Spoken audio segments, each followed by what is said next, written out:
I'm watching every Cate Blanchett film in order to rank them all, and I started with Cinderella. Hi babes, I'm Emma, your film and TV yapper. So obviously I knew this is a fairy tale, this is a princess film, but what I was not prepared for is Cate Blanchett devouring every single scene. If you don't know, she plays Lady Tremaine, the evil stepmother, and she somehow manages to be terrifyingly cruel, extremely elegant and ridiculously glamorous all at once. So this woman is objectively awful, and yet every single time she was on my screen, all I could think was, yes, your majesty. And with fairy tales like this, we typically see that ugliness read itself physically, so whether that's on, warts or whatever, it does show itself. But this version of evil was put in the form of a gorgeous woman, which I think is super complex. And Cate Blanchett doesn't play this character as a cartoon villain either. And where there is cruelty, what sits under that is a sort of sadness, bitterness and jealousy. And that definitely makes the character feel more real rather than just this one-dimensional I hate Cinderella. And realistically, everything about this film works. Lily James is fantastic, Kenneth Branagh directs it, Sandy Powell does the costume. The romance between the prince and Cinderella is actually charming,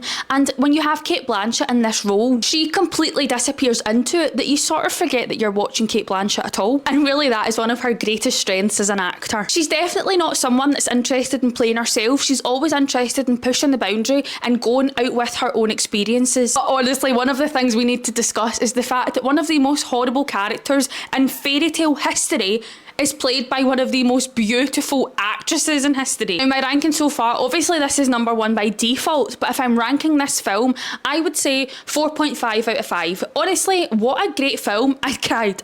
I'm a lesbian that's emotional. And we move on to the next.